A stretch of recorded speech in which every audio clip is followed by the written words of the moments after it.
you're going to be heartbroken. You're going to be left stranded. You're going to be your wallet a lot lighter by owning one of those cars.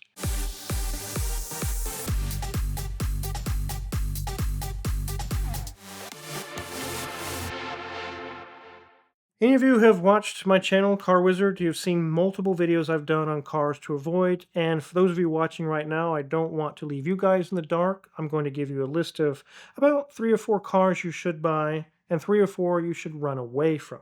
Most of these are probably going to be like, yeah, everybody knows that, but amazingly, I've had huge success on my channel with do not buy, do buy videos because there is a plethora, a huge mass of people that actually don't know what they should buy and shouldn't buy, and I'm here to help. So, the first one would be any of the mid to late 2000s Toyota Camry. My daughter has 2 of them, one for her boyfriend and one for her, actually the same color, because they knew when I purchased this vehicle, I can concentrate on going to school. They're in college, not working on my car. I don't have time to be this broke, that broke, it's leaking oil. I'm a big advocate for Toyota on my channel because I've experienced over the years. If you're not a car enthusiast, you're not into the vehicle for its style or design or acceleration, you just use it like a toaster oven just to go to work. It doesn't matter. Then a Toyota cannot be beat by any other brand. Now, you're probably going to pay a little bit more money for one because it is known that this is a fact. But the Toyota Camry is just, it's one of those cars that's easily going to go 3 or 400,000 miles with maintenance, basic oil change, tires, brakes, and things, and really not give you any other trouble. They just go and go and go and go. So definitely, if you're in the range 6 to 8, maybe $10,000, you can pick up one of these for a second car or one of your children's cars. It's something that you can hand them the key, and for the most part, you won't hear much more about the car, unless they wreck it or something, but hopefully not. The second one I'm going to recommend to buy would definitely be an obvious one would be mid to late 2000s Honda Accord. Again, this is going to be a similar category to a Camry. It's a 4-door sedan. Some of them are 2 doors. If a Toyota is a 10 out of 10 of reliability, a Honda is going to be about a 9 out of 10. They still have a few issues here or there, but you can see these Accords all over the road, even still on the road today from the 90s. They're still going 3, 4, 5, 600,000 miles on them. And when they do break, it doesn't bankrupt you. You don't have to go get a second mortgage to get it fixed. It's usually $1,500 or less. Usually you can get your car back on the road for most things. They're pretty good on gas. No, they don't look cool. They're not fancy. They're not look at me type cars. I've actually heard people say, I know that you recommend these Toyotas and Hondas, but they're just so vanilla. They're so bland. Well, then that's probably not the car for you. There's a great large group of people out there that it is the perfect car for them because they really don't care what it looks like. They just need to get to school or get to work reliably. So the Honda Accord 4-cylinder V6, people ask which one with the Camry or the Accord, which engine should I get? I always recommend the 4-cylinder because when repairs do come around, it's going to be a lot less cylinders. Labor is going to be less because you don't have the engine taking up most of the engine bay. It's small, it's easy to get to. Intake manifolds, exhaust manifolds, a timing chain or a belt will be really easy to do, a lot easier. I always recommend the 4-cylinder. And they also get better fuel economy. So the third vehicle is going to be something that's not as new as some of these other ones, and it's actually kind of frumpy. It'll be a late 90s to early 2000s Buick LeSabre. These cars are the American version of a Toyota Camry. Maybe a little bit bigger, obviously, but they have the 3800 or the 3.8 V6. They're automatics, they're comfortable, and they can get 30 miles per gallon on the highway, amazingly. 28 to 30. They're actually pretty good on gas. When stuff breaks, it's not 500 and 1,000. It's usually 50 and 100. It's really pretty cheap to keep these cars on the road. There's a lot of mechanics in my area that I know of that their car that they take to work is an old Buick LeSabre because it's cheap. It didn't cost anything to buy it. If it breaks, they can keep it going. $200, $300 back on the road.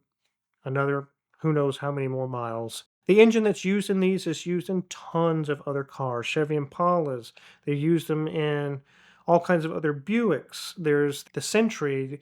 There's the Park Avenue. There's several other vehicles that this 3.8 is used in, and has been known to be very bulletproof. This engine, it just lasts and lasts and lasts. I remember a story working on one of these for a customer. It had 480,000 miles on it. It still drove fine. The customer okayed $3,000 in work, and that the shop owner at the time was like, "Really, you could go get another car?" And he was like, "I like this one. I just want to keep going till it dies." So we did the work, and I'm sure it exceeded 500,000 miles. So I know from experience these can last a very long time. The fourth one, a lot of police use them because they are that bulletproof. It's an American car. It's really any year of a Ford Crown Victoria in the 90s, 2000s, but they made them all the way up to I think 2011 or 2014, something like that. Taxis use them, police use them. They're used in a lot of industries. These are easily 500,000-mile cars. They have V8s. They're not the best on gas. They're not bad either. They got a little bit pep, a little bit power to them. They're not super fast, but they're more fast than a Honda Accord or something. Very comfortable, very cheap to fix. And you can pick these cars up for $1,500, $2,000, $2,500 range all day long that really don't have a whole lot wrong with them. And they just go and go and go. And when they break, again, it's not 500, 1,000, it's 50 and 100. They made millions of these cars, and there's millions of the parts available. They use the engine that they have is a 4.6 modular V8. They use this engine in so many cars: Mustangs, Crown Vics, Grand Marquis, Lincoln Town Cars. There's millions of these engines on the road today. So it's not going to be hard to find parts for quite a long time. They're going to be cheap. If this is primary in your car search, that it needs to run and drive, not break all the time, and not also break my bank, it's definitely a car you should look into, is a Crown Victoria. Number one on the do not buy list, ones that you should run away from. Don't even look at them. Don't even research the specs on them or anything. Don't even try. And that is going to be a group of cars. It's going to be Hyundai, Kia, and Genesis. Now keep in mind, guys, I worked on multiple thousands of cars, not just the one that you have in your driveway that you got lucky on. I've worked on thousands of cars, and I've seen so many of these broke. I've seen terrible sob stories with customers, with Kias especially, and Hyundais, where it left families in complete desperation. They're completely empty. Their bank accounts are empty. They don't know what they're going to do. One car we actually had that the engine went bad was a Hyundai Sonata. It absolutely bankrupted this family. It got hauled off. They just said, just make it go away. I don't want to see it anymore. It was actually a decent car, but the engine had failed. They have lots of engine failures on those GDI engines. This isn't something I've seen once in a while. I've seen this over and over and over and over with Hyundais and Kias. So when people say, should I buy a Hyundai? Should I buy this Genesis? Should I buy this Kia? I just can't within my right mind to say, yes, you should buy one of those. Do not buy any of those cars. I don't care what kind of deal you found. I don't care what kind of special friend discount you got. Don't do it. It's not worth it. Second one is any and all BMWs. Even Cameron from DC Motorworks in Alpharetta, Georgia would tell you, no BMWs. They're garbage. It seems like it doesn't take very long before they have massive oil leaks, and it's always 1 or 2 or 3 grand to fix the oil leaks. And you fix them and they leak somewhere else again. The parts are super expensive. And there's a group of people that maybe they've in their life they want to appear to have money. And the first car that comes to mind, I need a BMW.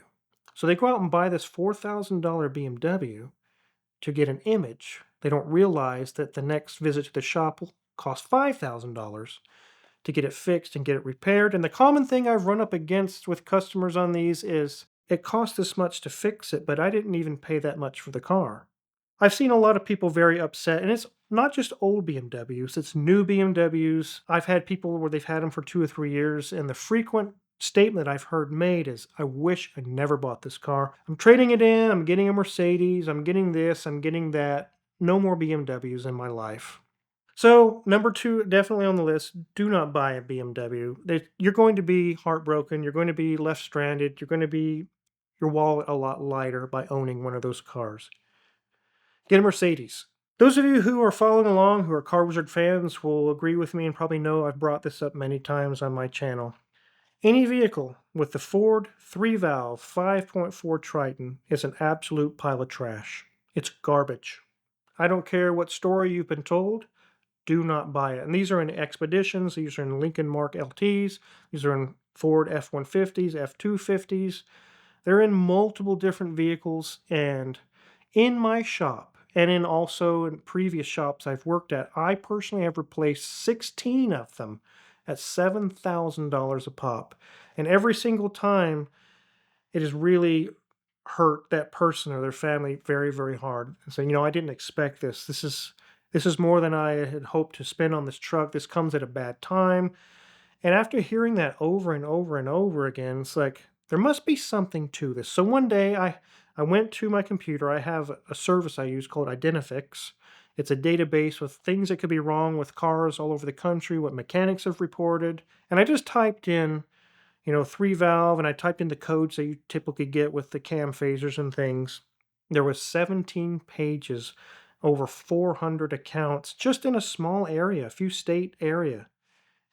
The fix for this was new engine, new engine, new engine, new engine. And I just kept turning the page, new engine, new engine. I was like, oh my goodness, I know I've done a lot of them myself, but is it really that bad? And I have a friend in Wichita area who works at a Ford dealership. He's been there for many years. And he says, I remember those years where the service bays were full of these engines and we're replacing them over and over and over and over. It's really a terrible, terrible engine. I have had people in my comments on my videos, or people have talked to me. I have one of those and I've had no trouble. You're one in a million people. They really are terrible. If you're at the dealership, used car dealership, you're looking at one of these vehicles, start it up. If it's going clack, clack, clack, clack, it's clacking, new engine. Don't let them tell you it needs just some cam phasers or timing chain. It won't fix it. These are terrible, terrible trucks. It's sad that they didn't get a class action lawsuit against Ford for this, because they failed at such a high rate. So don't buy one of those. The fourth one is also a large group of vehicles. I'm going to mention several of them, and none of them you should buy. There's Buick Enclave, Chevy Traverse, Chevy Equinox, GMC Terrain, and the Saturn Outlook. Any of these that have the 3.6 engine, the V6, really some of the earlier ones, but even not with just the engine alone, every time I've worked on one and got it fixed for a customer, they usually say the same statement. I'm getting rid of this thing as soon as I can, because it has broken literally in the last year 17 times. It's had actuators in the dash fail, which was a dash out job. It had transmission trouble. I've had the engine timing chains done. I've had to have an engine replacement. I've had to have this and that. And I keep hearing that same story multiple times. Someone comes in, I've got this Buick Enclave, and I finish the sentence for them. I say, and the engine shot and the timing chain issues, and you have dash actuators bad. Yeah, how did you know? Because there's millions of these on the road. They're absolute garbage. They're not worth fixing. So definitely not worth buying, because they are going to break on you. There's some cars out there you can say, if you bought 10 of them, 3 or 4 will break. But in these I just told you about, if you bought 10 of them, all 10 are going to break really bad at some point. And it's going to come at a most inopportune time when you really don't need that in your life right now. Some major expense. I have people email me, I'm looking at this Buick Enclave, I'm looking at this GMC Terrain. I immediately respond back, absolutely not. Do not do it under any circumstance. I don't care if you can buy the car for $100, because it'll cost you $5,000 in the next year. It's absolutely not worth it. So hopefully that helps you guys out. There's 4 cars or brands you should buy. There's 4 you should run away from. Trust me, I've not been doing this for the past 6 months. I've been doing this for a long time. And I've actually had customers crying on my shoulders on some of these instances. I can tell you from experience, everything that I've said is absolute gospel and truth. Hopefully it helps you guys out.